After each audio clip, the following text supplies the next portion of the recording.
नमस्कार। प्रभु जीशुख्रीष्ट नाम मु आपण मान स्वागत करुछि मासी मंथन बैठक वाल ग्रुप रो ए ऑनलाइन ओडिया सेवा को। प्रभु को अनुग्रह आज एपरी है, प्रभु को इच्छा है बोली आमे परस्पर एठी प्रभु को सुसमाचार शुणा एकत्रित हो पारिछु। प्रभुंकर गौरव आम जीवन में एपरी होइछि, ताकर वाक्य अनुଯାयी से आम मान कथा कहते समस्त प्रकार विरोधरु शत्रु विषय प्रभु आम मान रक्षा करिसेंती। दुर्घटना विपद आपद महामारी शत्रु शैतान ठार रक्षा करिसेंती। प्रभु आम मान को वाक्य दे सांत्वना दे ए पर्यंत सुरक्षा करके आनिचंती। आमे विश्वास करू प्रभु आम मान मध्य उपस्थित अच्छी। मु विश्वास करुच्ची प्रभु आपण मान गला सप्ताह ए सप्ताह साहाय्य सुरक्षा देइछंती। प्रभु आपण मानकर प्रत्येकटी भार बहन करी एई महामारी समय मध्य से आपण मान सहित सुस्थिर करी रखिछंती। जीवित मान मध्य नामस्थान देइछंती। आसंतु आम माने प्रभुंकर एई उपासना को आरंभ करवा स्तुतिर सहित प्रार्थनार सहित प्रभुंकर सुसमाचार को शुणा, जेपरि प्रभु जीशु गौरव आम जीवन में हेबाकु पारिबो। परमेश्वर प्रेम, प्रभु जीशु ख्रीष्ट अनुग्रह, पवित्र आत्मा साहाय्य शक्ति सामर्थ्य शिक्षा चेतना चालना प्रेरणा परामर्श आम सहित रहिले सुसमाचार आम बलवान कले बंचिया आम साहाय्य कले। से आम पिता ईश्वर को प्रभु जीशु ख्रीष्ट नाम रे धन्यवाद दो। पास्टर दानियल राजी जो सुसमाचार कार्य आरंभ करते आम प्रभु को बहुत धन्यवाद दो। प्रभुंकर इच्छा आम जीवन में सफल हो बोली आम प्रार्थना रखु। आसु आम मैंने प्रार्थना करूँ आउ बाक्य मध्यम को जाऊ। स्वर्गीय पिता आज समय धन्यवाद दौचु। प्रभु जीशु ख्रीष्ट नाम रे आम निज निज को तुम चरण तले समर्पित करुचु। तुम इच्छा आम जीवन में सफल हो। प्रभु जीशु को विश्वास करवा जीवन बितेवा यह तुम्हें आम जीवन रू चाहिए। ये आम तुम धन्यवाद करुचु। कृतज्ञ हृदय सहित ये समस्त उपासना को आउ मोर प्रत्येक भाई भाई मानू जहाँ जो मैंने शुणुंट आउ जो मैंने आगामी समय शुणे से प्रत्येक को तुम हस्त दौर प्रभु से तुम्हें आशीर्वाद कर। तुम इच्छा आम प्रत्येक जीवन में सफल कर। तुम गौरव में आम को प्रवेश करने दियो प्रभु। प्रत्येक हृदय तुम ठारे प्रभु तुम गौरव पाइका आगु को बढ़ू बोली प्रार्थना करुचु। समस्त अंधकार शक्ति को शैतान कार्य को समस्त डिस्टर्बेंस पावर को जीशु ख्रीष्ट नाम रे आमे अग्राह करुचु। धन्यवाद पिता, तुवे प्रार्थना सुनल जीशु नाम रे मांगुचु, आमीन। आम माने गोटे गीत गाइबा। धन्यवाद प्रशंसा तुमर, वंदना स्तुति तुमर। धन्यवाद प्रशंसा तुमर, वंदना स्तुति तुमर। धन्यवाद प्रशंसा तुमर, वंदना स्तुति तुमर। प्रीति संभ्रम तुझा नैवेद, प्रीति संभ्रम तुझा नैवेद। खाइबाकु योग्य तुमे केवल। धन्यवाद प्रशंसा तुमर, वंदना स्तुति तुमर। धन्यवाद प्रशंसा तुमर, वंदना स्तुति तुमर। तुमे दया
praise the Lord. Thank you Jesus, praise the Lord. Thank you Lord Jesus. धन्यवाद दूँ प्रभु, तुम गौरव हो, तुम इच्छा आम जीवन में सफल हो बापा। धन्यवाद धन्यवाद।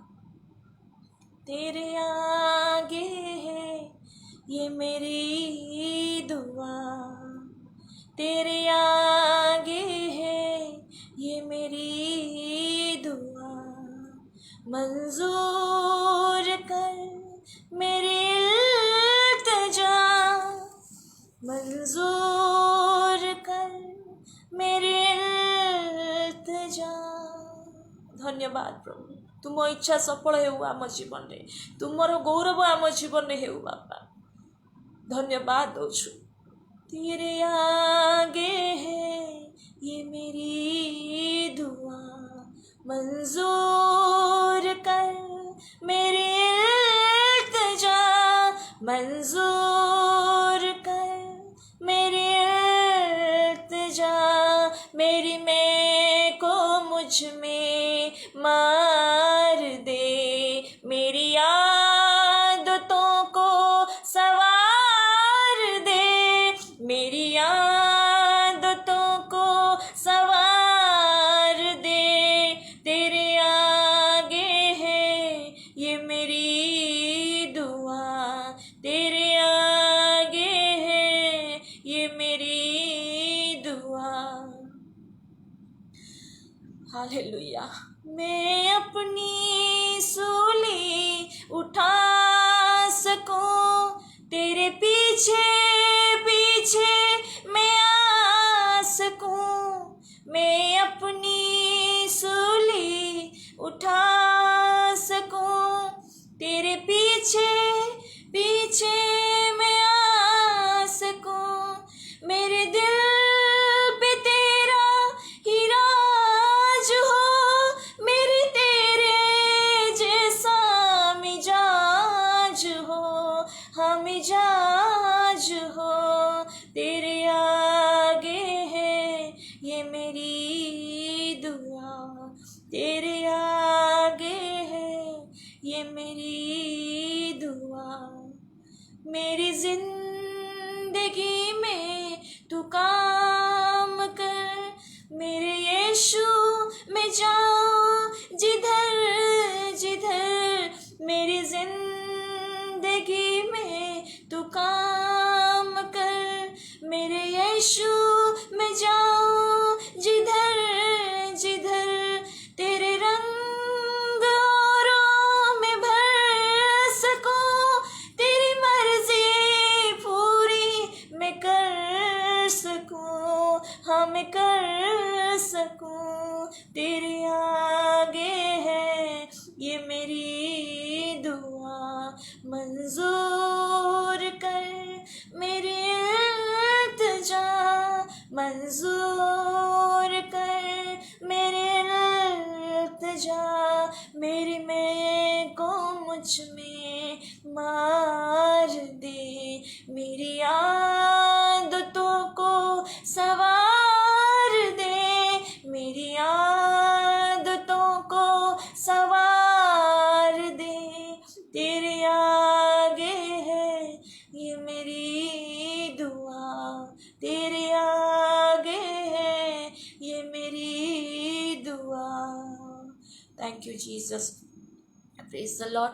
प्रभु को ठारे आमे एपरी नम्र हबा जेपरी आमे प्रभु को कहवा, प्रभु तुम्हें मो जीवन को सजाड़ी दियो, तुम्हें मोर बुरा आदत को तुम्हें एपरी दूरे दियो जेपरी मो जीवन सजाड़ी ही जीवो। प्रभुंकर वाक्य अनुजाई जेतेबेले आमर जीवन सजाड़ी हेबना, सेतेबेले प्रभु जीशु को नाम रे आमे ईश्वरंकर गोटे संतोषर पात्र ही जाइथिबा। आमे आजिर वाक्य को आमे एपरी देखू जे प्रभु जीशु ईश्वरंकर पुत्र अटंती। आसु आम माने प्रभु जीशु को व्यक्तिगत भाव में जानू, आमे अन्यठू प्रभु जीशु विषय शुणुचु, आमे निजे केमिति आउ केते जीशु को जानूछु। आमे आज ए विषय देखू वाक्य, कारण जीशु विषय शुणा गोटे विषय, किंतु जीशु को निजे जानिबा आउ गोटे विषय। ଯେତେବେଳେ ଆମେ ନୂଆ ନୂଆ ପ୍ରଭୁଙ୍କ ବିଷୟ ଶୁଣିଲୁ ପରିତ୍ରାଣ ପାଇଲୁ। ରୋମୀ 10:17 ଅନୁଯାୟୀ ଶ୍ରବଣରୁ ବିଶ୍ୱାସ ଜାତ ହୁଏ, ଆଉ ବିଶ୍ୱାସ ଖ୍ରୀଷ୍ଟଙ୍କ ବାକ୍ୟରେ ଅଛି। ଶୁଣିକି ବିଶ୍ୱାସ କରିକି ଆମେ ପରିତ୍ରାଣ ପାଇଲୁ। କିନ୍ତୁ ଆମର ଆହୁରି ଗୋଟେ ବଡ଼ କର୍ତ୍ତବ୍ୟ ଯେ ଯୀଶୁଙ୍କୁ ଆମେ ନିଜେ ବ୍ୟକ୍ତିଗତ ଭାବରେ ଜାଣୁ ଯେ ଯୀଶୁ ହେଉଛନ୍ତି ଈଶ୍ୱରଙ୍କ ପୁତ୍ର। ପ୍ରେଜ୍ ଦ ଲର୍ଡ। ତ ପ୍ରଭୁଙ୍କ ବାକ୍ୟରୁ ଆମେ ଆଜି ଏପରି ଦେଖୁ, ମାର୍କ ଲିଖିତ ସୁସମାଚାରରେ ମାର୍କ ପ୍ରଭୁ ଯୀଶୁ ଖ୍ରୀଷ୍ଟଙ୍କ ବିଷୟରେ ଏପରି କହିଲେ ଯେ ଯୀଶୁ ଈଶ୍ୱରଙ୍କର ପୁତ୍ର। ବାରମ୍ବାର ସେ କିଛି କିଛି ବାକ୍ୟରେ କହିଲେ। ତାହା ହେଉଛି ମାର୍କ 1:11 ଯେତେବେଳେ ପ୍ରଭୁ ଯୀଶୁଙ୍କର ବ୍ୟାପ୍ତିସ୍ମ ହେଲା, ଜଳ ଉପରୁ ସେ ଉଠିଲେ, ପବିତ୍ର ଆତ୍ମା କପୋତ ପରି ତାଙ୍କ ଉପରେ ଅବତରଣ କଲେ, ଆଉ ସ୍ୱର୍ଗରୁ ଏଇ ବାଣୀ ହେଲା, ଈଶ୍ୱର କହିଲେ ଏ ଆମର ପ୍ରିୟ ପୁତ୍ର, ଏହାଠାରେ ଆମର ପରମ ସନ୍ତୋଷ। ମାର୍କ 3:11 ମଧ୍ୟ ଯେତେବେଳେ ଅଶୁଚି ଆତ୍ମା ପ୍ରଭୁ ଯୀଶୁ ଖ୍ରୀଷ୍ଟଙ୍କୁ ଦେଖୁଥିଲେ, ସେ ତାଙ୍କ ସମ୍ମୁଖରେ ମୁହଁ ମାଡ଼ିକି ପଡ଼ିଯାଉଥିଲେ ଆଉ କହୁଥିଲେ ଆପଣ ଈଶ୍ୱରଙ୍କ ପୁତ୍ର। ସେମିତି ମାର୍କ 9:7 ଯେତେବେଳେ ଯୀଶୁଙ୍କର ରୂପାନ୍ତରଣ ହେଲା, ମେଘ ସେମାନଙ୍କ ଉପରକୁ ପଳେଇ ଆସିଲେ, ଆଉ ସେ ମେଘରୁ ଏଇ ବାଣୀ ହେଲା, ଏଇ ଆମର ପ୍ରିୟ ପୁତ୍ର, ଏହାଙ୍କର ବାକ୍ୟ ଶ୍ରବଣ କର। ତାପରେ ମାର୍କ 13:32 ମଧ୍ୟ ଯେତେବେଳେ ପ୍ରଭୁ ଯୀଶୁଙ୍କର ଆଗମନ ଆଉ ଦଣ୍ଡ ବିଷୟରେ ଆମେ ବାକ୍ୟରେ ଦେଖୁଛୁ ଯେ ସେ ଦିନ ସେ ସମୟ ଅଜ୍ଞାତ ଅଛି, ସ୍ୱର୍ଗଦୂତ ବି ଜାଣିନାହାନ୍ତି କି ପୁତ୍ର ମଧ୍ୟ ଜାଣିନାହାନ୍ତି, କେବଳ ପିତା ହିଁ ଜାଣିଛନ୍ତି କେବେ ଯୀଶୁ ଆସିବେ। ତାପରେ ମାର୍କ 14:60 ଆଉ 61 ଯେତେବେଳେ ମହାଯାଜକ ଯୀଶୁଙ୍କୁ ମଧ୍ୟ ସ୍ଥାନରେ ଠିଆ କରିକି ପଚାରୁଛନ୍ତି, ଯେତେବେଳେ ଜଣେ ଆସିକି ତାଙ୍କୁ କହୁଛନ୍ତି ଯେ ଯୀଶୁ କହିଥିଲେ ଏଇ ହସ୍ତକୃତ ମନ୍ଦିରକୁ ତୁମେ ଭାଙ୍ଗି ଦିଅ, 3 ଦିନ ମଧ୍ୟରେ ମୁଁ ଅହସ୍ତକୃତ ମନ୍ଦିରକୁ ତୋଳିବି। ତ ଏଇ ବିଷୟକୁ ଅନ୍ୟର ଏଇ ସାକ୍ଷ୍ୟକୁ ଯେତେବେଳେ ମହାଯାଜକ ଯୀଶୁଙ୍କୁ ପଚାରିଲେ ତୁମେ କ'ଣ ମଙ୍ଗଳମୟ ଈଶ୍ୱରଙ୍କ ପୁତ୍ର, ତ ବାରମ୍ବାର ଆମେ ବାକ୍ୟରେ ଦେଖୁଛୁ ଯେ ଯୀଶୁ ହେଉଛନ୍ତି ଈଶ୍ୱରଙ୍କ ପୁତ୍ର। ଯେମିତି ମାଥ୍ୟୁ 16:16 ମଧ୍ୟ ଯେତେବେଳେ ପ୍ରଭୁ ଯୀଶୁ ତାଙ୍କ ଶିଷ୍ୟମାନଙ୍କୁ ପଚାରିଲେ ମୁଁ କିଏ ବୋଲି ତୁମେମାନେ କ'ଣ କହୁଛ, ପିତର ସେଠି କହିଥିଲେ ମାଥ୍ୟୁ 16:16 ଆପଣ ଖ୍ରୀଷ୍ଟ ଜୀବନ୍ତ ଈଶ୍ୱରଙ୍କର ପୁତ୍ର। ଯେମିତି ନିକୋଦେମ ମଧ୍ୟ ଯେତେବେଳେ ପ୍ରଭୁ ଯୀଶୁଙ୍କର ଆଶ୍ଚର୍ଯ୍ୟ କର୍ମକୁ ଦେଖିଲେ, ଆଉ ସେ ଜାଣିଲେ ଯେ ସେ ଈଶ୍ୱରଙ୍କ ଠାରୁ ଆଗତ ଅଛନ୍ତି। ତାହେଲେ ଆମେ ଯୀଶୁଙ୍କୁ ଏପରି ଜାଣୁ ଯେ ବାକ୍ୟରୁ ଆମେ ଯୀଶୁଙ୍କୁ ଜାଣୁ, କାରଣ ବାଇବଲ ଏପରି ଗୋଟେ ପୁସ୍ତକ, ଆମେ ଈଶ୍ୱରଙ୍କର ବିଷୟକୁ ଦେଖୁଛୁ, ସତ୍ୟ ଈଶ୍ୱରଙ୍କୁ ଜାଣୁଛୁ। କେହି କେବେ ସତ୍ୟ ଈଶ୍ୱରଙ୍କୁ ଦେଖିନାହାନ୍ତି, କେବଳ ପ୍ରଭୁ ଯୀଶୁ ହିଁ ଆମମାନଙ୍କ ମଧ୍ୟରେ ସତ୍ୟ ଈଶ୍ୱରଙ୍କୁ ପ୍ରକାଶ କଲେ, ଯୋହନ 1:18 ଅନୁଯାୟୀ। ତାହେଲେ ଆମେ ଆଜି ଏ ବିଷୟକୁ ଦେଖୁ ଯେ ଯୀଶୁଙ୍କ ବିଷୟକୁ ଜାଣିବାକୁ ହେଲେ ଆମକୁ ପ୍ରଥମେ ଜାଣିବାକୁ ହେବ ଯେ ଯୀଶୁ ଖାଲି ମନୁଷ୍ୟ ରୂପରେ ଜଗତକୁ ଆସିନାହାନ୍ତି, ଯୀଶୁ ଈଶ୍ୱର ମଧ୍ୟ। ପ୍ରେଜ୍ ଦ ଲର୍ଡ। ଯୀଶୁ ଈଶ୍ୱର ମଧ୍ୟ। ଯେମିତି ଯୀଶୁ ମନୁଷ୍ୟ ହିଁ ଜଗତକୁ କ'ଣ ପାଇଁ ଆସିଲେ, କାରଣ ଯେମିତି ମାଥ୍ୟୁ ତାର 1:18, 20, 21 ଲେଖା ଅଛି, ଯେତେବେଳେ ପବିତ୍ର ଆତ୍ମାଙ୍କ ଦ୍ୱାରା ମରିୟମ ଗର୍ଭବତୀ ହେଲେ, ଆଉ ଯୋସେଫ ତାଙ୍କର ସ୍ୱାମୀ ତାଙ୍କୁ ଗୋପନରେ ଛାଡ଼ିଦେବାକୁ ଚାହୁଁଥିଲେ, କିନ୍ତୁ ଜଣେ ଦୂତ ଆସିଲେ, ତାଙ୍କୁ ସ୍ୱପ୍ନରେ ଦର୍ଶନ ଦେଇ କହିଲେ ତୁମେ ଆପଣ ଭାର୍ଯ୍ୟା ବିଷୟରେ ଗ୍ରହଣ କରିବାକୁ ତୁମେ ଭୟ କର ନାହିଁ, କାରଣ ତାଙ୍କର ଗର୍ଭ ପବିତ୍ର ଆତ୍ମାଙ୍କ କର୍ତ୍ତୃତ୍ୱ ହୋଇଛି, ସେ ପୁତ୍ର ପ୍ରସବ କରିବେ, ଆଉ ତୁମେ ତାଙ୍କ ନାମ ଯୀଶୁ ଦେବ, ସେ ଆପଣ ଲୋକମାନଙ୍କୁ ସେମାନଙ୍କର ସମସ୍ତ ପାପରୁ ପରିତ୍ରାଣ କରିବେ। ତାହେଲେ ଯୀଶୁ ଜଗତକୁ ବ୍ୟକ୍ତି ରୂପରେ ଏଥିପାଇଁ ଆସିଲେ ଯେପରି ସେ ଜଗତର ତ୍ରାଣକର୍ତ୍ତା ହେଇପାରିବେ, ଜଗତର ପାପକୁ ସେ ବୋହି ନେଇଯିବେ। ସେମିତି ଏବ୍ରି 1:3 ଆଉ 8-9 ଭିତରେ ଏମିତି ପ୍ରଭୁ ଯୀଶୁ ଖ୍ରୀଷ୍ଟଙ୍କ ବିଷୟରେ ବାକ୍ୟରେ ଲେଖା ଅଛି ଯେ ପ୍ରଭୁ ଯୀଶୁ ହେଉଛନ୍ତି ପିତାଙ୍କର ମହିମାର ପ୍ରଭା ଓ ପିତାଙ୍କର ତତ୍ତ୍ୱର ପ୍ରତିମୂର୍ତ୍ତି, ସେ ଆପଣା ଶକ୍ତିଯୁକ୍ତ ବାକ୍ୟ ଦ୍ୱାରା ସମସ୍ତ ବିଷୟ ଧାରଣ କରନ୍ତି, ପୁଣି ପାପ ମାର୍ଜନା କଲା ଉତ୍ତାରେ ଉର୍ଦ୍ଧ୍ୱସ୍ଥ ମହାମହିମଙ୍କ ଦକ୍ଷିଣ ପାର୍ଶ୍ୱରେ ଉପବେଶନ କରିଛନ୍ତି। ପିତା ଈଶ୍ୱର ମଧ୍ୟ ପ୍ରଭୁ ଯୀଶୁଙ୍କୁ ଈଶ୍ୱର ବୋଲି କହିଲେ। 8ରେ ଲେଖା ଅଛି, ଏବ୍ରି 1:8, ଅନ୍ୟ ପକ୍ଷରେ ସେ ପୁତ୍ରଙ୍କ ବିଷୟରେ କହନ୍ତି ହେ ଈଶ୍ୱର ତୁମର ସିଂହାସନ ଅନନ୍ତ କାଳ ସ୍ଥାୟୀ, ପୁଣି ନ୍ୟାୟର ଦଣ୍ଡ ତୁମର ରାଜଦଣ୍ଡ ଅଟେ। ତୁମେ ଧାର୍ମିକତାକୁ ପ୍ରେମ କରିଛ ଓ ଅଧାର୍ମିକତାକୁ ଘୃଣା କରିଛ, ତେଣୁ ଈଶ୍ୱର ତୁମର ସଙ୍ଗୀମାନଙ୍କ ଅପେକ୍ଷା ତୁମକୁ ଅଧିକ ଆନନ୍ଦ ରୂପ ତୈଳରେ ଅଭିଷିକ୍ତ କରିଅଛନ୍ତି। ବାକ୍ୟରେ ଆମେ ଦେଖୁଛୁ ଯେ ଈଶ୍ୱର ବି କହୁଛନ୍ତି ଯୀଶୁଙ୍କୁ ଈଶ୍ୱର, କାରଣ ଯୀଶୁ ବ୍ୟକ୍ତି ରୂପରେ ଜଗତକୁ ଆସିଲେ କିନ୍ତୁ ସେ ଈଶ୍ୱର। ପ୍ରେଜ୍ ଦ ଲର୍ଡ। ତାହେଲେ ଆମେ ଯୀଶୁ ଆସିବେ ବୋଲିକା ଈଶ୍ୱର ଭାବବାଦୀ ମାନଙ୍କ ଦ୍ୱାରା ମଧ୍ୟ କହିଥିଲେ, ଯାହା ମାର୍କ ଲିଖିତ ସୁସମାଚାରରେ ମାର୍କ ଲେଖୁଛନ୍ତି ଯିଶା ଭବିଷ୍ୟତ ବକ୍ତାଙ୍କ ବିଷୟରେ ଯେ ଈଶ୍ୱର କହିଥିଲେ ଯେ ଯୀଶୁଙ୍କ ଆସିବା ପୂର୍ବରୁ ଜଣେ ଦୂତଙ୍କୁ ଆମେ ପଠାଇବା, ସେ ହେଉଛନ୍ତି ବ୍ୟାପ୍ତିଜକ ଯୋହନ। ଏପରି ଲେଖା ଅଛି 1:2ରେ ଯିଶା ଭବିଷ୍ୟତ ବକ୍ତାଙ୍କ ଶାସ୍ତ୍ରରେ ଯେପରି ଲେଖା ଅଛି, ଦେଖ ଆମ୍ଭେ ଆପଣ ଦୂତକୁ ତୁମ ଆଗରେ ପ୍ରେରଣ କରୁଅଛୁ, ସେ ତୁମର ପଥ ପ୍ରସ୍ତୁତ କରିବ। ବ୍ୟାପ୍ତିଜକ ଯୋହନ ପ୍ରଭୁ ଯୀଶୁ ଖ୍ରୀଷ୍ଟଙ୍କର ଆସିବା ପୂର୍ବରୁ ଲୋକମାନଙ୍କର ହୃଦୟକୁ ପ୍ରସ୍ତୁତ କରୁଥିଲେ।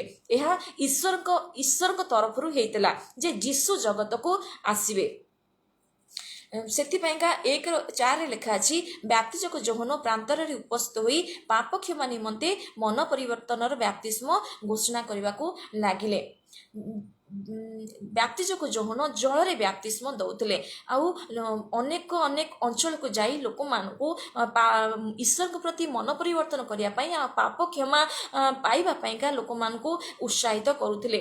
ତ ବ୍ୟାପ୍ତିସ୍ମ ଆମର ପୂର୍ବ ଜୀବନଧାରାକୁ ଧୌତ କରିବା ଗୋଟେ ବିଷୟ, ଆମର ପୂର୍ବ ପାପକୁ ଧୌତ କରିବା ଗୋଟେ ବିଷୟ।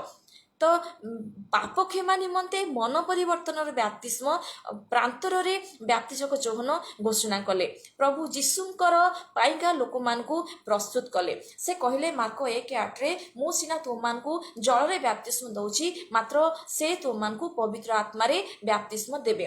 ତାହେଲେ ବ୍ୟାପ୍ତିଜକ ଯୋହନ ଜାଣିଥିଲେ ଯେ ଜଣେ ଏପରି ତାଙ୍କଠାରୁ ଅଧିକ ଶକ୍ତିଯୁକ୍ତ ବିଷୟ ଆସୁଛନ୍ତି ଯେ ତାଙ୍କୁ ବଢ଼ିବାକୁ ପଡ଼ିବ ଆଉ ଯୀଶୁଙ୍କୁ ବଢ଼ିବାକୁ ପଡ଼ିବ ଆଉ ତାଙ୍କୁ ହ୍ରାସ ହେବାକୁ ପଡ଼ିବ।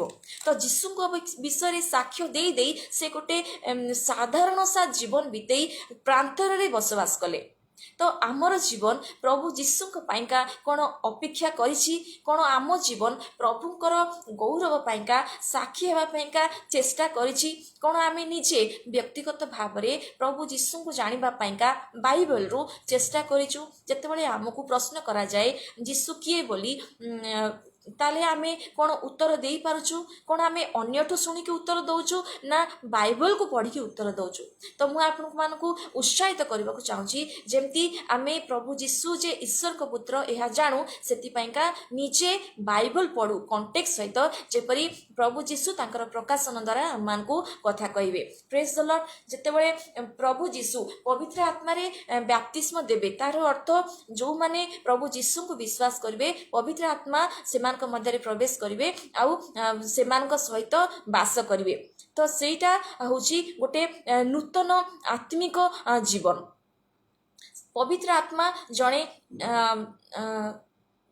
ଆତ୍ମା ହେଉଛନ୍ତି ଈଶ୍ୱରଙ୍କର ଆତ୍ମା, ସେ ନିଜେ ଈଶ୍ୱର।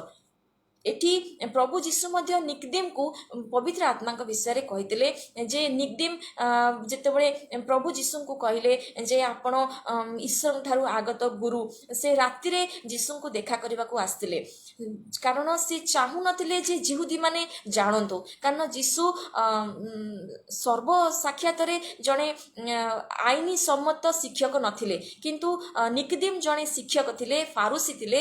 ସେ ଅନ୍ୟ ଫାରୁସୀମାନଙ୍କ ପରିକା ଯୀଶୁଙ୍କୁ ପରୀକ୍ଷା କରୁନଥିଲେ, ଅଭିଯୋଗ କରୁନଥିଲେ, ଅନ୍ୟ ଯିହୁଦୀମାନଙ୍କ ପରିକା ଯୀଶୁଙ୍କୁ ଫାନ୍ଦରେ ପକାଇବାକୁ ଚେଷ୍ଟା କରୁନଥିଲେ। ଯୀଶୁଙ୍କର ଆଶ୍ଚର୍ଯ୍ୟ କର୍ମକୁ ଦେଖିକି ସେ ଯୀଶୁଙ୍କୁ ବିଶ୍ୱାସ କଲେ ଯେ ସେ ଈଶ୍ୱରଙ୍କ ଠାରୁ ଆସିଛନ୍ତି।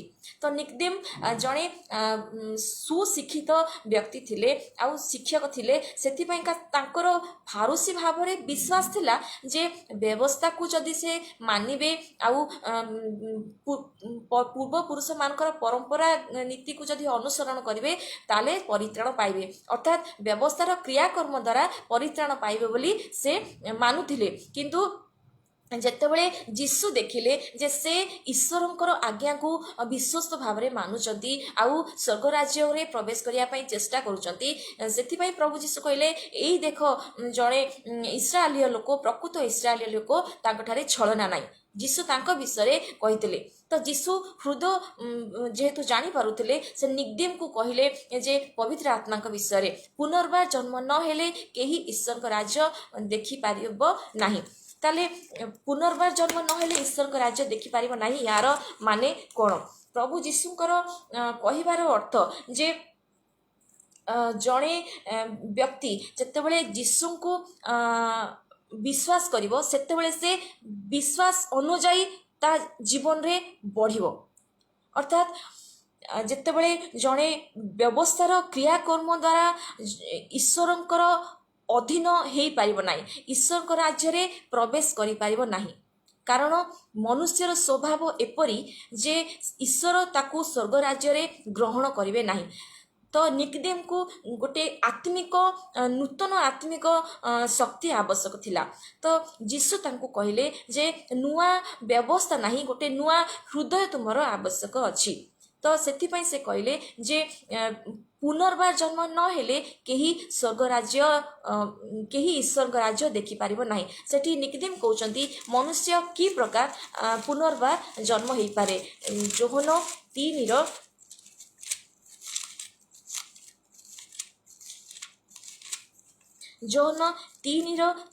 ନିକଦେମ କହୁଛନ୍ତି ବୃଦ୍ଧ ହେଲେ ମନୁଷ୍ୟ କି ପ୍ରକାର ଜନ୍ମ ହୋଇପାରେ, ସେ କ'ଣ ଦ୍ୱିତୀୟ ଥର ଆପଣା ମାତାର ଗର୍ଭରେ ପ୍ରବେଶ କରି ଜନ୍ମ ହୋଇପାରେ? ତ ପ୍ରଭୁ ଯୀଶୁ ତାକୁ ଉତ୍ତର ଦେଲେ ଯେ ସତ୍ୟ ସତ୍ୟ ମୁଁ ତୁମମାନଙ୍କୁ କହୁଅଛି, ଜଳ ଓ ଆତ୍ମାରୁ ଜନ୍ମ ନ ହେଲେ କେହି ଈଶ୍ୱରଙ୍କ ରାଜ୍ୟରେ ପ୍ରବେଶ କରିପାରିବ ନାହିଁ।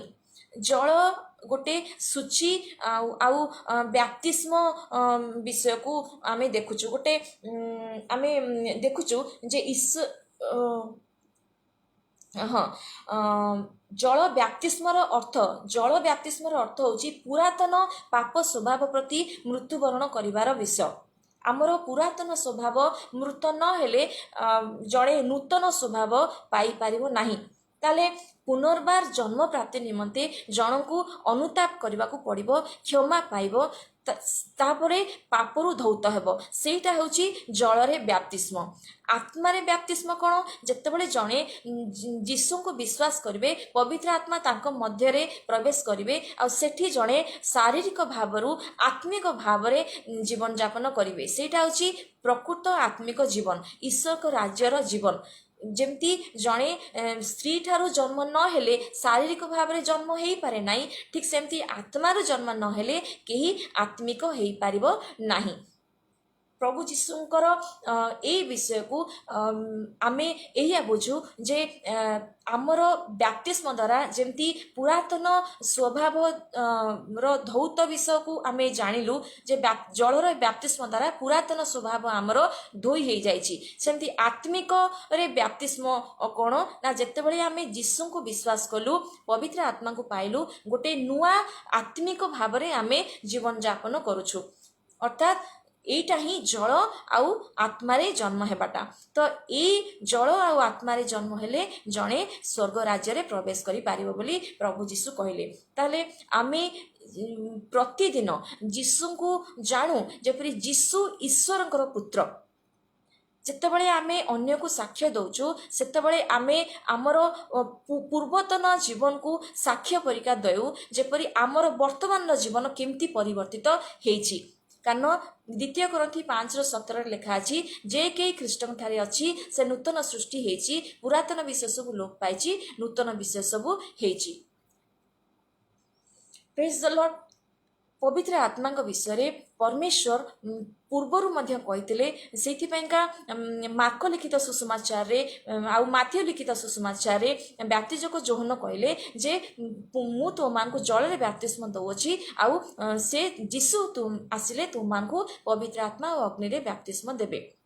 जिसा भविष्य वक्ता पुस्तक परमेश्वर कहते जे आमे शुष्क भूमि जल आमे तृषित उपरे जल आ शुष्क भूमि जलस्रोत बहेबा आमे तुम तुम वंश उपरे आपण आत्मा आ तुमर संतान संतति मान को आशीर्वाद कहबा तामाने ए समय आमे प्रभु जीशु जे ईश्वर पुत्र ईश्वर तरफ आसिले आ जीशु ठारे विश्वास करके आमे पवित्र आत्मा को पाइलु ए वाक्यर प्रमाण आमे एठी देखुछु जीशु ठारे निकदिम जेपरी जानिले जे व्यवस्थार क्रियाकर्म द्वारा केही परित्राण पाइबे नाही जीशु कहले जे जल और आत्मार जन्म न हेले केही ईश्वर राज्य रे प्रवेश करि पारिबे नाही ठीक सेमती आमे जेतेबेले जीशु को विश्वास करछु विश्वास अनुग्रह रे विश्वास द्वारा आमे परित्राण पाउछु गोटे नुआ जन्म पाउछु आ जल और आत्मार जन्म हेबाटा होची गोटे नूतन आत्मिक जीवन ता द्वारा आमे स्वर्ग राज्य रे प्रवेश करि परिबा तो आमे जेते अधिक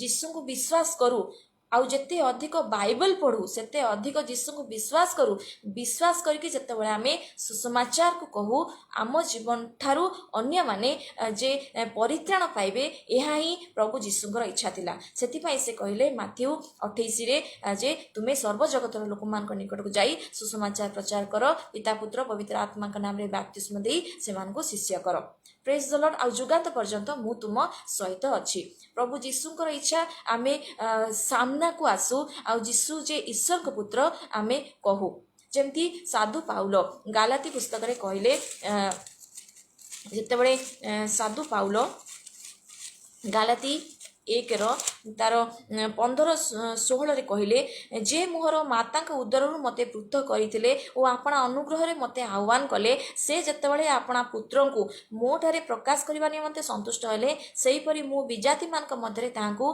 प्रचार करे सेतेबेले मु मनुष्य सहित परामर्श न करी किबा मो पूर्व रे नियुक्त प्रेरित मान निकट को जेरूशलेम को न जाई सेही क्षणी आरब को बाहरी गली पुनश्च मु दामास्कस को बाहुडी आसिली जेतेबेले साधु पाउल जने अत्याचारी ताड़नाकारी थिले आउ जीशु ठारे विश्वास करथुवा लोक मान को ताड़ना करूथिले तांको आनिकी कारागार रे पकाउथिले किंतु जीशु जेतेबेले तांको दर्शन देले सेतेबेले से संगे संगे मन परिवर्तन कले आ से जानिले जे जीशु होचंती ईश्वरक पुत्र आउ ईश्वर ही तांको मातार गर्भरु मनोनीत करिसंती आउ जेपरि से अन्य मान का पाखरे विजाति मान का पाखरे साक्षी स्वरूप हेबे तो से प्रथम तिमोथी 1 रे मध्य कहिसंती जे पापी मान को परित्राण करबा निमंते ख्रीष्ट जीशु जे जगत रे अवतीर्ण हेले एही वाक्य विश्वास और सर्वत भावे ग्रहण योग्य सेही पापी मान को मध्य रे मु प्रधान तथापि जेउ माने भविष्यत काल रे अनंत जीवन पाइबा निमंते जीशु ख्रीष्ट ठारे विश्वास करिवे सेमान निकट रे दृष्टांत स्वरूपे हेबा पई प्रधान पापी जे मु मो ठारे से जेपरि आपणा पूर्ण चिर सहिष्णुता रे प्रकाश करन पूर्ण चिर सहिष्णुता प्रकाश करती एथि निमंते मु दया प्राप्त हेली ईश्वर आमान को विश्वस्त ज्ञान करिकी जीशु को जानिबा पई देले आउ जीशु ठारे जेहेतु जीशु पाप क्षमा करती जेतेबेले आमे जीशु ठारे विश्वास कलु अनुग्रह रे विश्वास द्वारा आमे परित्राण पाइलु जेमति साधु पाउल कहले पापी मान को परित्राण करबा निमंते जीशु ख्रीष्ट जगत रे अवतीर्ण हेतिले से कहले जे जीशु ईश्वर को तरफ रु जगत को आस्तिले गालाती 1:15 रे कहले जे ईश्वर आपना पुत्र को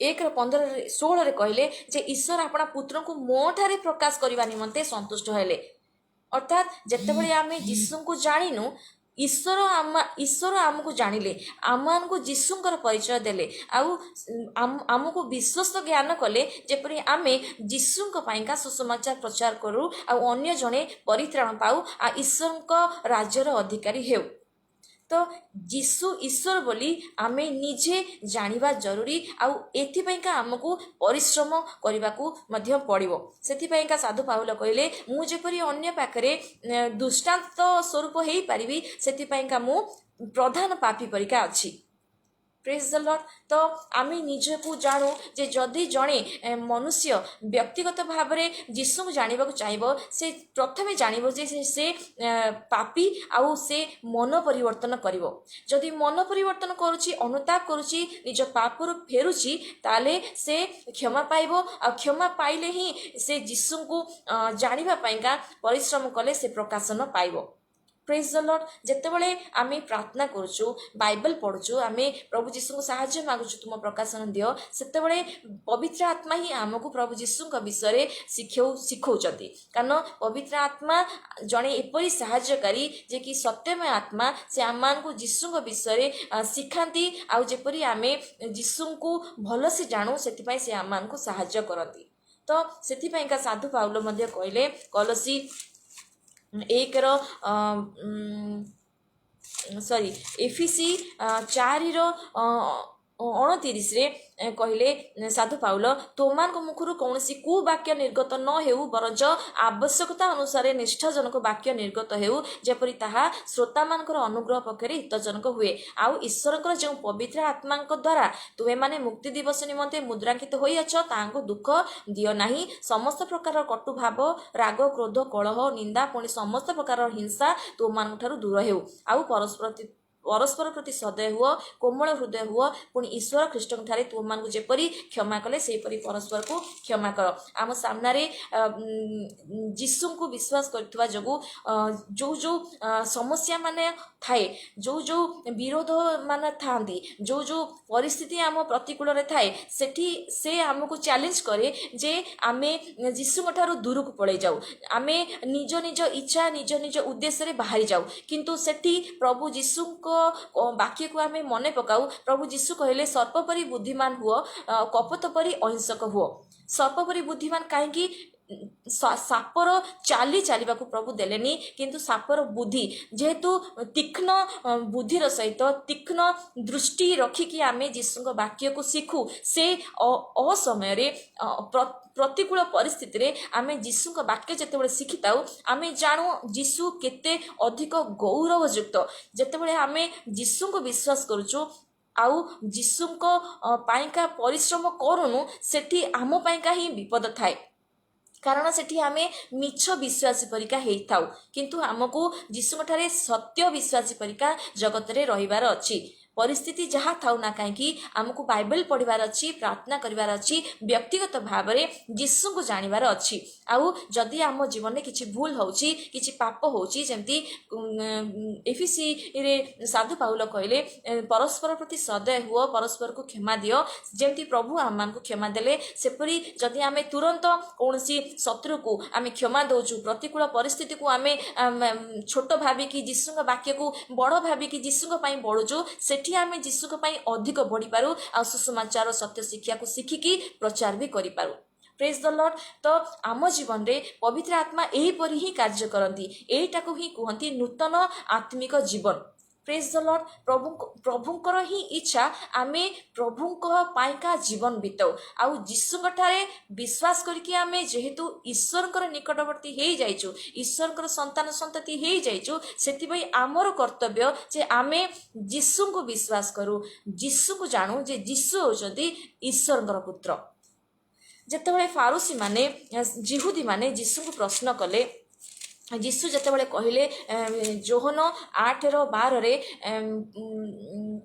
मु जगतर ज्योति जे मोहर अनुगमन करे से केबे हे अंधकार रे भ्रमण करिवो नाही बरम जीवनर ज्योति पाइबो तो ए जीशुंकर वाक्य को फारूसी माने कहले जे तुमे निज विषय साक्ष्य देउछ तुमर साक्ष्य सत्य नुहे सेठी प्रभु जीशु उत्तर दौचंती जे जदि मु निज विषय साक्ष्य दिए ताले मध्य मो साक्ष्य सत्य कारण मु केउठारु आसीची आ केउठारु जाउची मु जाने किंतु मु केउठारु आसे आ केउठाकु जाए तुमे माने जानो नाही प्रभु जीशुंकर उत्पत्ति प्रभु जीशु कहले जे से जगत को ईश्वरक तरफरु स्वर्गरु आसीचंती आ गोटे समय अछि से स्वर्ग को ही जीवे जोहन 3:11 मध्य लिखा अछि केवल ही प्रभु जीशु स्वर्ग आसिले आ केवल ही प्रभु जीशु मनुष्य पुत्र स्वर्ग को ही आरोहण करि पारिबे तले प्रभु जीशु कहले जदि मु मोर साक्ष्य दउची ताले मध्य मोर साक्ष्य यथार्थ तापरे प्रभु जीशु कहले 14 जे जीशु सेमान उत्तर देले मु जदि निज विषय साक्ष्य देउथाय तेबे सुद्धा मोर साक्ष्य सत्य ସେମାନେ ପ୍ରଭୁ ଯୀଶୁଙ୍କୁ ଏପରି ବିଚାର କଲେ ଯେ ଯୀଶୁ କହିଲେ ଯେ ତୁମେ ମାନେ ମନୁଷ୍ୟ ଭାବରେ ବିଚାର କରୁଛ, କିନ୍ତୁ ମୁଁ ବିଚାର କରିବାକୁ ଜଗତକୁ ଆସିନି। କାରଣ ଈଶ୍ୱର ମନୁଷ୍ୟ ପୁତ୍ରଙ୍କୁ ଜଗତର ବିଚାର କରିବା ନିମନ୍ତେ ପଠେଇ ନାହାନ୍ତି, ଜଗତ ଯେପରି ତାଙ୍କ ଦ୍ୱାରା ପରିତ୍ରାଣ ପ୍ରାପ୍ତ ହୁଏ ଏଥିପାଇଁ ଜଗତକୁ ପଠେଇଲେ। ତ ସେଥିପାଇଁ ପ୍ରଭୁ ଯୀଶୁ କହିଲେ ଯେ ତୁମମାନଙ୍କର ସମୟ ସବୁବେଳେ ଅଛି, କିନ୍ତୁ ମୋର ନାହିଁ। ପ୍ରଭୁ ଯୀଶୁ କହିଲେ ତୁମେ ମାନେ ମନୁଷ୍ୟ ଭାବରେ ବିଚାର କରୁଛ, କିନ୍ତୁ ମୁଁ ମନୁଷ୍ୟ ଭାବରେ ବିଚାର କରୁନି। କିନ୍ତୁ ଏମିତି ଗୋଟେ ସମୟ ଆସିବ ଯେ ଯୀଶୁଙ୍କ ହସ୍ତରେ ଆମମାନେ ମନୁଷ୍ୟ ବିଚାରିତ ହେବ। ପ୍ରେଜ୍ ଦ ଲର୍ଡ। 2 କରନ୍ଥୀ 5:17 ଲେଖା ଅଛି ଯେ ଆମ ଶରୀରର ଭଲ ମନ୍ଦର କର୍ମର ଫଳ ଦିନେ ପ୍ରଭୁ ଯୀଶୁ ଆମକୁ ଦେବେ। ପ୍ରେଜ୍ ଦ ଲର୍ଡ। ସେଠି ପ୍ରଭୁ ଯୀଶୁ କହିଲେ 16ରେ, କିନ୍ତୁ ମୁଁ ଯଦି ବିଚାର କରେ ତେବେ ସୁଦ୍ଧା ମୋର ବିଚାର ଯଥାର୍ଥ, କାରଣ ମୁଁ ଏକାକୀ ନୁହେଁ, କିନ୍ତୁ ମୋର ପ୍ରେରଣକର୍ତ୍ତା ମୋ ସାଙ୍ଗରେ ଅଛନ୍ତି, ଆଉ 2 ଜଣଙ୍କ ସାକ୍ଷ୍ୟ ଯେ ସତ୍ୟ ଏହା ତୁମର ବ୍ୟବସ୍ଥା କହୁଛି। ଯୀଶୁ ସ୍ପଷ୍ଟ କହିଲେ ଯେ ପିତା ତାଙ୍କ ସଙ୍ଗରେ ଅଛନ୍ତି, ସେ ଏକାକୀ ନାହାନ୍ତି। ଯୀଶୁ କହିଲେ ଯେ ମୁଁ ଯଦି ବା ବିଚାର କରେ ତାହେଲେ ମଧ୍ୟ ମୋର ବିଚାର ଯଥାର୍ଥ। ତ ପ୍ରଭୁ ଯୀଶୁ କେମିତି ଫାରୁସୀମାନଙ୍କୁ ଉତ୍ତର ଦଉଥିଲେ? କାରଣ ସେ ନିଜେ ବାକ୍ୟ, ସେ ନିଜେ ସୃଷ୍ଟିକର୍ତ୍ତା, ସେ ଜଗତକୁ ବ୍ୟକ୍ତି ରୂପରେ ଈଶ୍ୱରଙ୍କ ତରଫରୁ ଆସିଲେ, ଯେପରି ଜଗତର ଲୋକମାନଙ୍କୁ ସେ ଜଣେଇବେ ଯେ ସତ୍ୟ ଈଶ୍ୱରଙ୍କ ବିଷୟରେ। ଆଉ ଯୀଶୁ ନିଜେ ସେଇ ସତ୍ୟ ଈଶ୍ୱରଙ୍କ ତରଫରୁ ଆସିଛନ୍ତି। ସେ ବାରମ୍ବାର କହିଲେ, କିନ୍ତୁ ସେମାନେ ବିଶ୍ୱାସ କଲେ ନାହିଁ। ତାପରେ ଯୀଶୁ କହିଲେ ଯେତେବେଳେ ଯେ ତୁମର ବ୍ୟବସ୍ଥା କହୁଛି ଯେ 2 ଜଣଙ୍କର ସାକ୍ଷ୍ୟ ସତ୍ୟ, ସେଠି ସେମାନେ କହିଲେ ଯେ ତୁମର ପିତା କିଏ? 18ରେ କହିଲେ ପ୍ରଭୁ ଯୀଶୁ, ମୁଁ ନିଜେ ନିଜର ସାକ୍ଷୀ, ପୁଣି ମୋହର ପ୍ରେରଣକର୍ତ୍ତା ପିତା ମୋ ବିଷୟରେ ସାକ୍ଷ୍ୟ ଦେଉଅଛନ୍ତି। ସେଥିରେ ସେମାନେ କହିଲେ ଯେ ତୁମର ପିତା କିଏ? ପ୍ରେଜ୍ ଦ ଲର୍ଡ। ଯେତେବେଳେ କୌଣସି ବିଷୟକୁ ଆମେ ଜାଣିପାରିନଥାଉ ସେତେବେଳେ ଆମେ ଅନୁପଯୁକ୍ତ କଥା ଆଉ ଅସାର କଥା କହିଦେଇଥାଉ, ଗର୍ବର କଥା କହିଦେଇଥାଉ। ଯେମିତି ଫାରୁସୀମାନେ କହିଲେ, ସିଧା ସିଧା ସତ୍ୟ ପରମେଶ୍ୱରଙ୍କ ବିଷୟରେ ପ୍ରଶ୍ନ ପଚାରିଦେଲେ। ସେଠି ପ୍ରଭୁ କହିଲେ ଯେ ତୁମେମାନେ ମୋ ପିତାଙ୍କୁ ଜାଣିନ କି ମୋତେ ଜାଣିନ। ଯଦି ମୋତେ ଜାଣିଥାନ୍ତ ତାହେଲେ ମୋର ପିତାଙ୍କୁ ଜାଣିଥାନ୍ତ। ତ ଜଣେ ପିତାଙ୍କୁ କେତେବେଳେ ଜାଣିବ? ଯେତେବେଳେ ଜଣେ ପ୍ରଭୁ ଯୀଶୁଖ୍ରୀଷ୍ଟଙ୍କୁ ଜାଣିବ। ଜଣେ ପ୍ରଭୁ ଯୀଶୁଖ୍ରୀଷ୍ଟଙ୍କୁ କେମିତି ଜାଣିବ? ଯେତେବେଳେ ସେ ପ୍ରଭୁ ଯୀଶୁଖ୍ରୀଷ୍ଟଙ୍କର ବାକ୍ୟକୁ ଶୁଣିବେ। ଯେତେବେଳେ ଶୁଣିବେ ସେତେବେଳେ ପ୍ରଭୁ ଯୀଶୁଙ୍କୁ ବିଶ୍ୱାସ କରିବେ, ଆଉ ଯୀଶୁଙ୍କୁ ଯିଏ ବିଶ୍ୱାସ କରେ ସେ ବାସ୍ତବରେ ତାଙ୍କର ପ୍ରେରଣକର୍ତ୍ତା ପିତାଙ୍କୁ ହିଁ ବିଶ୍ୱାସ କରେ। ସେଥିପାଇଁ ପ୍ରଭୁ ଯୀଶୁ କହିଲେ ଯେ 47ରେ ଯେ ଈଶ୍ୱରଙ୍କ ଠାରୁ ଉତ୍ପନ୍ନ ସେ ଈଶ୍ୱରଙ୍କ ବାକ୍ୟ ଶୁଣେ, ଏହି ହେତୁ ତୁମେମାନେ ଶୁଣୁନାହ, କାରଣ ତୁମେମାନେ ଈଶ୍ୱରଙ୍କ ଠାରୁ ଉତ୍ପନ୍ନ ନୁହଁ। ଯେବେ ଆମମାନେ ପ୍ରଭୁଙ୍କର ବାକ୍ୟକୁ ଆମ ଜୀବନରେ ପ୍ରଥମ ସ୍ଥାନ ଦେଇଥାଉ ସେତେବେଳେ ଏହା ଈଶ୍ୱରଙ୍କ ଇଚ୍ଛା ବୋଲି ଆମେ ଜାଣୁ। କାରଣ ପ୍ରଭୁ କହିଲେ କୌଣସି ବିଷୟ ପାଇଁ ତୁମେ ଚିନ୍ତିତ ହେବ ନାହିଁ, ତୁମେ ପ୍ରଥମେ ଈଶ୍ୱରଙ୍କ ରାଜ୍ୟ ଆଉ ଧାର୍ମିକତା ଅନ୍ୱେଷଣ କରିବ। ଆଜି ଆମର ପରିସ୍ଥିତି ପ୍ରତିକୂଳ ଥାଇପାରେ। ବ୍ୟକ୍ତିଗତ ଭାବରେ ଆପଣ ଯେତେବେଳେ ନିଜକୁ, ନିଜ ପିଲାମାନଙ୍କୁ, ନିଜର ସ୍ୱାମୀକୁ, ନିଜର ସ୍ତ୍ରୀକୁ ଦେଖୁଛନ୍ତି ସେତେବେଳେ ଆପଣଙ୍କର ସମସ୍ୟା ଅଛି, କିନ୍ତୁ ଜଗତ ଯେ ପରିବର୍ତ୍ତିତ ହେଉଛି ଏହା ଆମେ ଜାଣୁ। କିନ୍ତୁ ଆମର ଈଶ୍ୱର ପରିବର୍ତ୍ତନ ନୁହନ୍ତି, ସେ କାଲି ଆଜି ଚିରକାଳ ସମାନ। ଯୀଶୁ ଆମ ସହିତ ଅଛନ୍ତି। ଯୀଶୁ ହେଉଛନ୍ତି ସୃଷ୍ଟିକର୍ତ୍ତା, ଅଦୃଶ୍ୟ ଈଶ୍ୱରଙ୍କ ପ୍ରତିମୂର୍ତ୍ତି, ସମସ୍ତ ସୃଷ୍ଟିର ପ୍ରଥମ ଜାତ। ଯେତେବେଳେ ଆମେ ଯୀଶୁଙ୍କୁ ବିଶ୍ୱାସ କରିଛୁ ଏହା ଈଶ୍ୱରଙ୍କ ତରଫରୁ ହିଁ ହେଇଛି। ଯେଉଁମାନେ ଯୀଶୁଙ୍କୁ ବିଶ୍ୱାସ କରୁନାହାନ୍ତି ତା ଅର୍ଥ ସେମାନେ ଈଶ୍ୱରଙ୍କ ସହିତ ସଂଯୁକ୍ତ ନାହାନ୍ତି। ଈଶ୍ୱରଙ୍କର ହିଁ ଇଚ୍ଛା ନାହିଁ ସେମାନେ ଯୀଶୁଙ୍କୁ ବିଶ୍ୱାସ କରନ୍ତୁ। କାରଣ ଜଣେ ଯଦି ଶୁଣୁ ଶୁଣୁ ଶୁଣିବ ନାହିଁ, ଦେଖୁ ଦେଖୁ ଦେଖିବ ନାହିଁ, ଫେରି ଆସିବ ନାହିଁ, ତାହେଲେ ସଦାପ୍ରଭୁ କ'ଣ କରିବେ ନା ତାକୁ ଫେରି ଆଣିବା ପାଇଁକା ଲୋକମାନଙ୍କୁ ପଠେଇବେ। ଯଦି ବାରମ୍ବାର ଏପରି ହେଲା ତାହେଲେ ତାକୁ ଛାଡ଼ି ଦିଆଯିବ। ଯେମିତି ମାଥ୍ୟୁରେ ପ୍ରଭୁ ଯୀଶୁ କହିଲେ 15:13ରେ, ମୋହର ସ୍ୱର୍ଗସ୍ଥ ପିତା ଯେଉଁ ସବୁ ବୃକ୍ଷ ରୋପଣ କରିନାହାନ୍ତି ସେସବୁ ଉତ୍ପାଟିତ ହେବ। ଆମମାନଙ୍କ ଭିତରେ ଏପରି କେହି ନ ରହୁ ଯେ ଆମମାନଙ୍କୁ କାଟି ଦିଆଯିବ, ଆମମାନଙ୍କୁ ଉତ୍ପାଟିତ କରିଦିଆଯିବ। ତା ପୂର୍ବରୁ ଆମେ ମନ ପରିବର୍ତ୍ତନ କରୁ, ଯେପରି ଆମେ ଯୀଶୁଙ୍କୁ ଭଲସେ ଜାଣୁ ଆଉ ଜଗତରେ ଯୀଶୁଙ୍କ ପାଇଁକା ଜୀବନଯାପନ କରୁ। ପ୍ରେଜ୍ ଦ ଲର୍ଡ। ଯେମିତି ଲୁକ 12 ତାର 6ରୁ ଏମିତି ଲେଖା ଅଛି। ପ୍ରଭୁ ଯୀଶୁ କହିଲେ ଯେ ଅନୁତାପ ବିଷୟରେ ମନ ପରିବର୍ତ୍ତନ ନଚେତ୍ ବିନାଶ ବିଷୟରେ ପ୍ରଭୁ ଯୀଶୁ କହିଲେ। ଏଠି ଲୁକ 12:6-8 ଭିତରେ ଅଫଳନ୍ତି ଡିମ୍ବିରି ବୃକ୍ଷର ଦୃଷ୍ଟାନ୍ତ ପ୍ରଭୁ ଯୀଶୁ ଦେଲେ। ଆଉ ସେ ଗୋଟିଏ ଦୃଷ୍ଟାନ୍ତ କହିଲେ, ଜଣଙ୍କର ଦ୍ରାକ୍ଷା କ୍ଷେତ୍ରରେ ଗୋଟିଏ ଡିମ୍ବିରି ଗଛ ଲଗାଯାଇଥିଲା ଆଉ ସେ ଆସି ସେଥିର ଫଳ ଖୋଜିଲେ କିନ୍ତୁ ପାଇଲେ ନାହିଁ। କିନ୍ତୁ ମାଳିକୁ କହିଲେ, ଦେଖ ଏଇ 3 ବର୍ଷ ହେଲା ମୁଁ ଆସି ଏହି ଡିମ୍ବିରି ଗଛରେ ଫଳ ଖୋଜୁଛି କିନ୍ତୁ ପାଉନାହିଁ, ଏହାକୁ ହାଣି ପକାଅ, ଏଇଟା କାହିଁକି ଭୂମିକୁ ମଧ୍ୟ ଅକର୍ମଣ୍ୟ କରୁଅଛି। ମାତ୍ର ସେ ତାଙ୍କୁ ଉତ୍ତର ଦେଲା, ପ୍ରଭୁ ଏହାକୁ ଏହି ବର୍ଷଟି ମଧ୍ୟ ଛାଡ଼ି ଦିଅନ୍ତୁ, ମୁଁ ଇତିମଧ୍ୟରେ ଏହାର ଚାରିପାଖ ଖୋଳି ଖତ ଦେବି, ଆଉ ପରେ ଫଳ ହୁଏତ ଭଲ ନୋହିଲେ ତାହାକୁ ହାଣି ପକାଇବି। ପ୍ରେଜ୍ ଦ ଲର୍ଡ। ଏଠି ପ୍ରଭୁ ଯୀଶୁ କାହିଁକି ଏହି ଉଦାହରଣ ଦେଲେ? କାରଣ ମନ ପରିବର୍ତ୍ତନ ଯଦି ନ କରିବ ତାହେଲେ ତୁମେ ସେଇମାନଙ୍କ ପରି ବିନଷ୍ଟ ହେବ ଯେଉଁମାନେ ଆମ ସାମ୍ନାରେ ବିନଷ୍ଟ ହେଉଛନ୍ତି। ସେଦିନ କେତେକ ଲୋକ ଗାଲିଲିରୁ ଆସିଲେ, ଯୀଶୁଙ୍କୁ ଖବର ଦେଲେ ଯେ ମନ୍ଦିରରେ କେତେଜଣ ପୂଜା କରୁଥିଲେ ଆଉ ପିଲାତ ଆସିକି ସେମାନଙ୍କୁ ମାରିଦେଲେ, ତ ସେଇମାନଙ୍କ ରକ୍ତ ନେଇ ବଳିଦାନରେ ମିଶାଇ ଦେଲେ। ତ ଏଇଟା କେତେ ଦୂର ଯୁକ୍ତିଯୁକ୍ତ ସେମାନେ ଯେତେବେଳେ ଯୀଶୁଙ୍କୁ ପଚାରିଲେ, ଯୀଶୁ ସେମାନଙ୍କୁ ଉତ୍ତର ଦେଲେ 13:2 ଯେ ଏହା ଭୋଗ କରିବାରୁ ଏହି ଗାଲିଲୀୟ ମାନେ ଅନ୍ୟ ସମସ୍ତ ଗାଲିଲୀୟ ମାନଙ୍କ ଅପେକ୍ଷା ଅଧିକ ପାପୀ ବୋଲିକି ତୁମେ ମନେ କରୁଅଛ? ଲୋକମାନଙ୍କର ଚିନ୍ତାଧାରା ଥିଲା ଯେଉଁମାନେ ମରିଯାଉଛନ୍ତି ଆଉ ଯେଉଁମାନେ ପାପ ହୁଏତ କରିଛନ୍ତି ସେଥିପାଇଁକା ଈଶ୍ୱରଙ୍କ ତରଫରୁ ଏ ଦଣ୍ଡ ସେମାନଙ୍କ ପ୍ରତି ଘଟିଲା। କିନ୍ତୁ ଯୀଶୁ କହିଲେ ଏହା ଠିକ୍ ନାହିଁ। ଯେଉଁମାନେ ମରିଗଲେ ସେମାନଙ୍କ ଠାରୁ ଅଧିକ ପାପୀ ସେଇମାନେ ଯେଉଁମାନେ ବଞ୍ଚିଛନ୍ତି ମନ ପରିବର୍ତ୍ତନ କରୁନାହାନ୍ତି। ଗୋଟେ ସମୟ ଆସିବ ସେମାନଙ୍କର ମଧ୍ୟ ସେଇ ଅବସ୍ଥା ହେବ। ସେମାନେ ଦୃଷ୍ଟାନ୍ତ ପରୀକ୍ଷା ଯାଇଛନ୍ତି, ତୁମ ସାମ୍ନାରେ ସେମାନେ ଦୃଷ୍ଟାନ୍ତ ପରୀକ୍ଷା ଅଛନ୍ତି। ତେଣୁକରି ଯେଉଁମାନେ ଚାଲିଗଲେ ସେମାନେ ଅଧିକ ପାପୀ ନୁହନ୍ତି, କିନ୍ତୁ ଯେଉଁମାନେ ବଞ୍ଚିଛନ୍ତି ସେମାନେ ଯଦି ମନ ପରିବର୍ତ୍ତନ କରୁନାହାନ୍ତି ତାହେଲେ ସେମାନଙ୍କର ପାପ ଅଧିକ ହେଉଛି। ସେଠି ସେମାନେ ମନ ପରିବର୍ତ୍ତନ କରିବା ଜରୁରୀ ବୋଲି ପ୍ରଭୁ ଯୀଶୁ କହୁଛନ୍ତି। ଆଉ ଗୋଟେ ଉଦାହରଣ ମଧ୍ୟ ପ୍ରଭୁ କହିଲେ ଯେ 18 ଜଣଙ୍କ ଉପରେ ପ୍ରହରୀ ଗୃହ ପଡ଼ିଯାଇଥିଲା।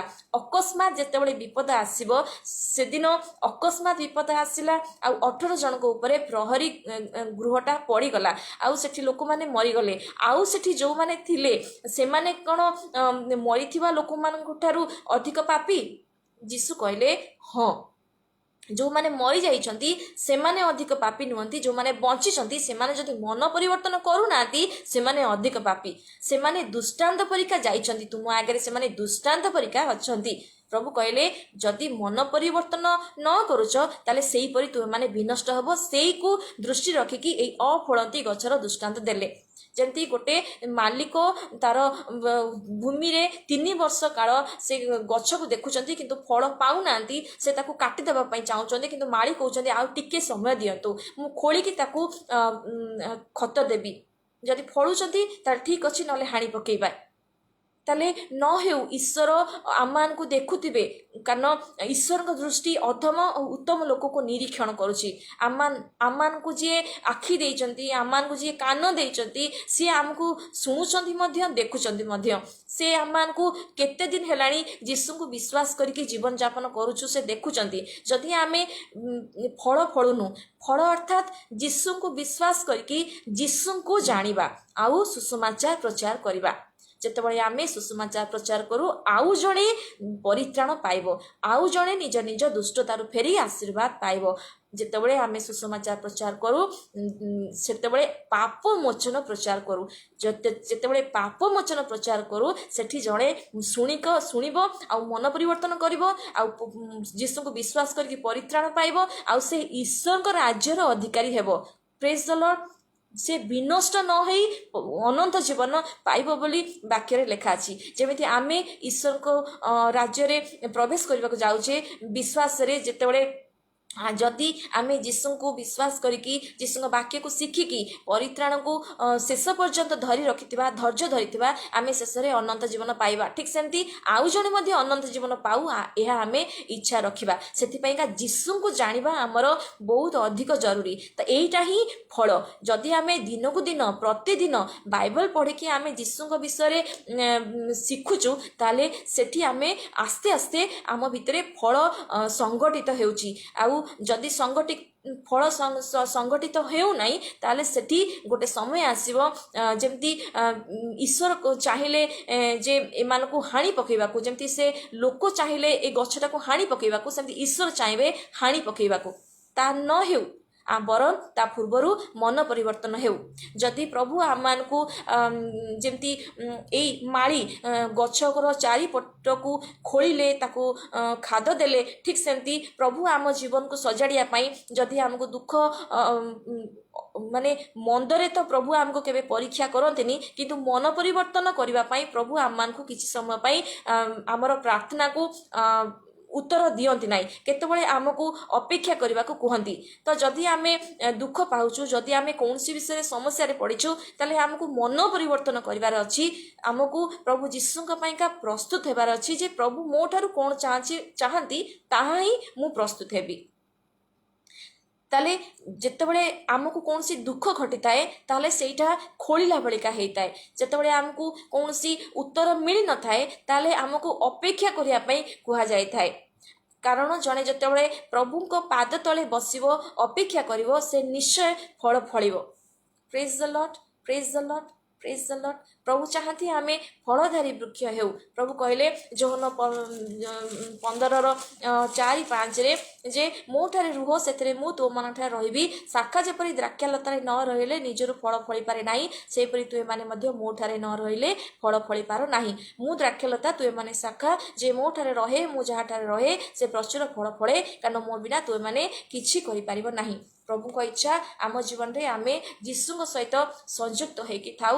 आ जीशु ठारे संयुक्त होइकी आमे पिता ईश्वरकर संतान संतति होइकी जगत रे जीवन यापन करू तो आमे व्यक्तिगत भाव रे जीशु को जानिबा पइका सब प्रकार रो परिश्रम करिवा प्रेज द लॉर्ड प्रभु को वाक्य सुनिबा आ प्रभु कर ठारे प्रार्थना करिवा मु विश्वास करछि प्रभु आम को आज कथा कहते वाक्य अनुसार से निश्चय आम को फल फल साहाय्य करेंगे 30 गुण 60 गुण 100 गुण आसतु आम प्रार्थना करवा स्वर्गीय पिता आज समय धन्यवाद दौचु प्रभु जीशु नाम रे जो वाक्य आम शिखीचु जे पुनर्बार जन्म नहेले कहीं ईश्वर राज्य में प्रवेश कर प्रभु आमे जितेबळे शारीरिक आत्मिक भाव में जीवन यापन करूचु जीशु स्वीकार करिकि जितेबळे आमे आत्मिक हो जाइचु सेतेबळे आमे ईश्वर राज्य में प्रवेश करबा को पारुचु प्रभु जेपरि आमे जीशु जे ईश्वर का पुत्र या जेपरि आमे भल से जानू आउ अन्य मान को कहू सुसमाचार कहू जेपरि सुसमाचार सुनिबा द्वारा अन्य मान जीवन मध्ये परिवर्तित हो जिवो आउ से माने ईश्वर राज्य अधिकारी हो जिवे एपरि आम जीवन रे हेबा को दियो